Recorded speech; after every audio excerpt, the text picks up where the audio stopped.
Okay, good day, eh? Quick question, bud. Ever finish painting a model, feel good about it, then open Instagram and immediately think, oh, well, never mind, eh? Yeah, let's fix that today, eh? That sinking feeling, that's hobby envy.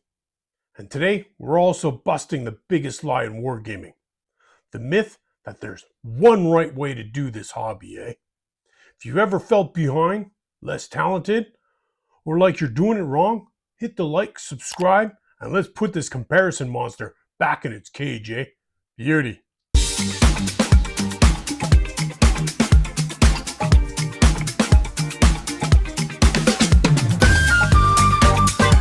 Welcome back to C7 Hobbies, where we talk about the psychology of wargaming and miniature painting, not just which color to edge highlight your shoulder pads, bud.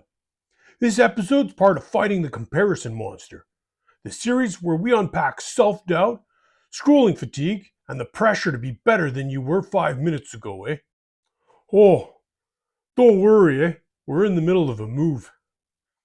So today's focus, hobby envy, and why it's different from admiration, bud.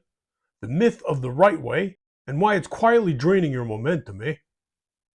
By the end, you're going to understand why comparison kills joy, how to scroll without spiraling, and how to build your own standards instead of chasing someone else's, eh? Beauty. Let's dive in, bud. Part 1. What is hobby envy? Let's define this properly, eh? Hobby envy isn't admiration, bud. Admiration sounds like, wow, that's inspiring. I want to learn that technique, eh? Envy sounds like, why can't I do that?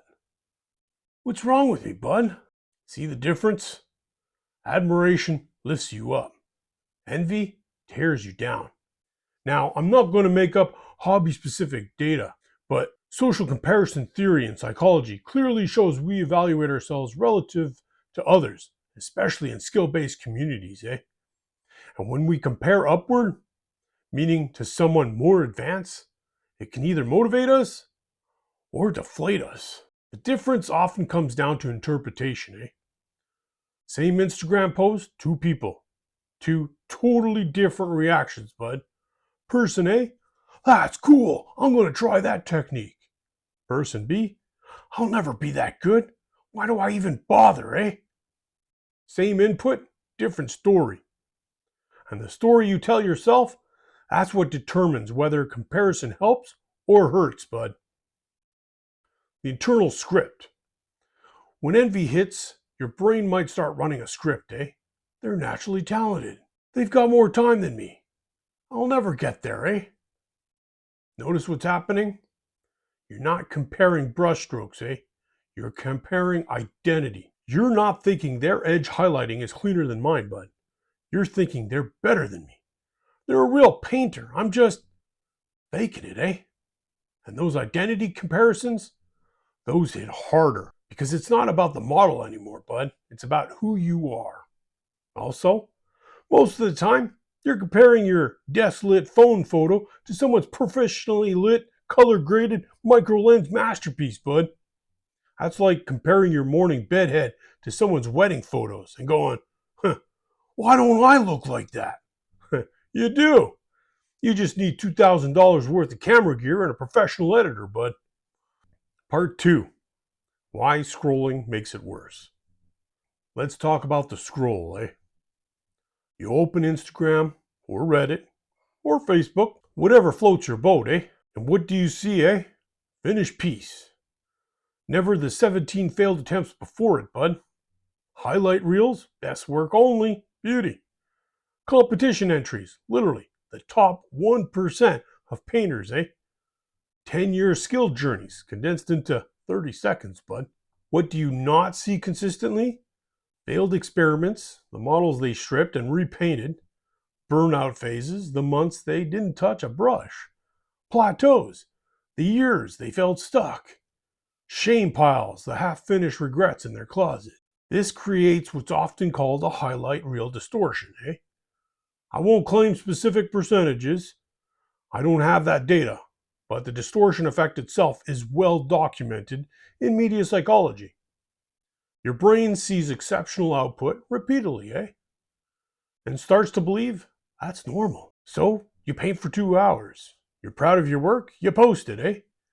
Then you scroll for 5 minutes and you see Golden Demon winner, professional commission painter, someone who's been doing this for 15 years. And suddenly, your work feels amateur, mediocre, not good enough. That's when envy turns toxic, bud. It's like going to the gym, doing a solid workout, feeling great, then scrolling through the Olympic athlete Instagram and going, well, I'll get some garbage now.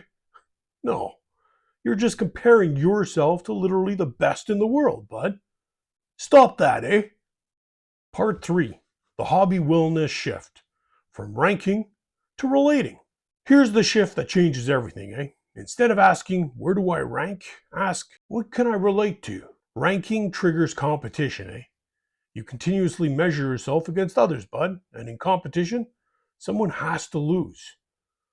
Relating builds connection. You're looking for shared experiences, bud, and in connection, everyone can win. Beauty. When you can see a high-level painter, try this.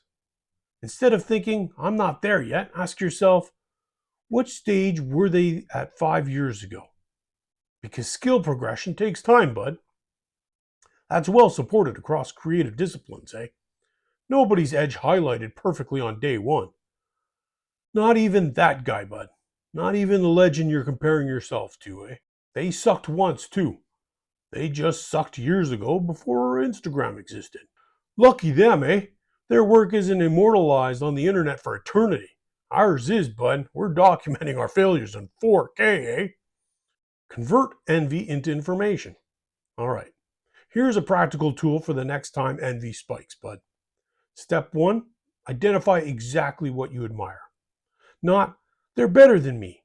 Be specific. Is it their blending, smooth transitions, edge highlighting, crisp lines, basing, killer terrain work, beauty, color choices, sick scheme?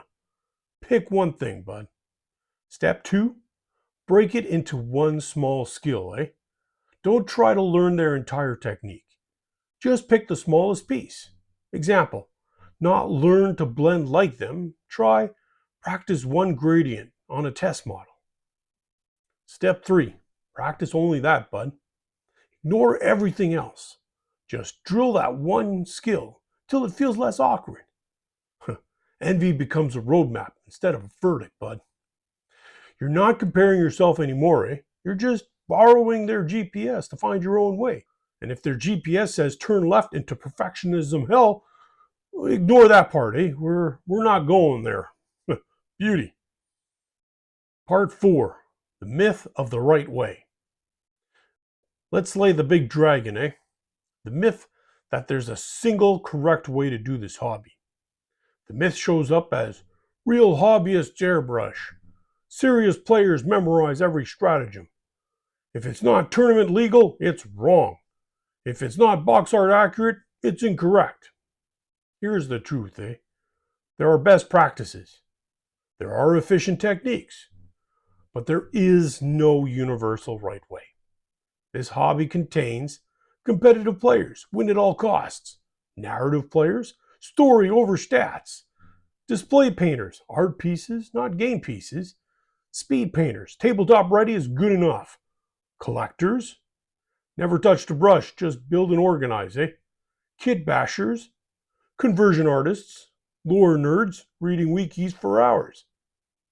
Different goals require different approaches, Comparing across goals creates fake standards. Telling a speed painter they're doing it wrong because they don't blend, that's like telling a sprinter they're bad at marathons, bud. They're not trying to run marathons, Different race, different rules. That's like comparing a beer league goalie to an NHL starter and saying, yeah, but why aren't you in the same, bud? Different leagues, different planets. One's playing for fun on Tuesday nights, the other's playing for millions, bud. Both are valid. Neither is wrong, Why the right way myth is so damaging. Here's why this myth hurts. When you believe there's one correct path, you second guess yourself. Every decision becomes, am I doing this right? Instead of, am I enjoying this? You suppress experimentation. You don't try new things because that's not how it's done, bud. You fear judgment. You don't share your work because people will think I'm doing it wrong. You stall momentum. Paralysis by imaginary rules, eh? Psychologically, autonomy, the feeling you're choosing your path, is a core driver of motivation, bud. When you feel boxed in by imaginary rules, autonomy drops. So does joy. You're not painting for you anymore, eh? You're painting for some invisible judge who doesn't even exist. And that's when the hobby stops being fun. Part 5, building a healthier standard. Here's the reset. Instead of asking, is this the right way? Ask, is this aligned with my goals? If your goal is tabletop ready, speed painting is fine, eh? 3 colors and done? That's aligned. Beauty. If your goal is display quality, bud, time investment is fine, eh? 40 hours on one model? That's aligned. If your goal is relaxation after work, comfort painting is fine, eh? Same technique every night, no experimentation? That's aligned. Standards should serve your intent, bud, but not someone else's feed. You're not painting for Instagram, you're not painting for the tournament judges, and you're not painting for the Golden Demon voters. You're painting for you. And your standards are the only ones that matter. Unless you're literally paid to paint, in which case, yeah, listen to the client, eh? That's just good business, bud. Reflection exercise. Here's your homework before the next time you scroll, bud. Ask yourself this question. What do I actually want from this hobby right now? Not, what does the meta want? Not, what does Instagram want? Not, what YouTube thumbnails want? What you want, bud. That's your compass, eh? Everything else is just noise. Filter it out. This episode helped you quiet comparison monster even just a little. Do me a favor, bud. Hit like, subscribe if you haven't already, and share this with someone who needs to hear they're not behind. They're just on their own path, bud. Till then, remember, admire without ranking, improve without rushing, and there is no single right way to enjoy plastic soldiers. Beauty. I have a hobby hangout on Twitch for those interested in painting with an awesome group, along with information about a Discord server. Details are below in the description. Be sure to check out the Misinformer Miniature Podcast, where you can get your latest tabletop gaming news or made-up news with a comedic spin. You can find it on YouTube, Apple, Amazon, Spotify, and most podcasting sites.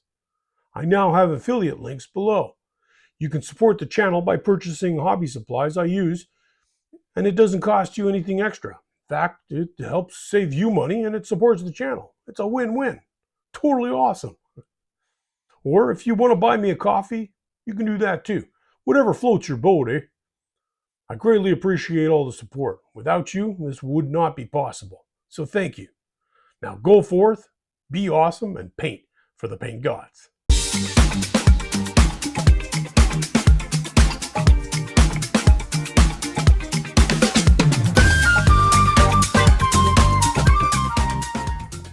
Worry. We're in the middle, and why it's quite draining. We evaluate ourselves relative to others, especially in skill-based communities, eh? You're not thinking their edge highlighting. You're not thinking their edge. Lucky at them, eh? Lucky them, eh? Their early work isn't immortalized. Blah, blah, blah, blah, blah. Convert envy into information. And if their GPS says turn left into perfectionism hell, be shat.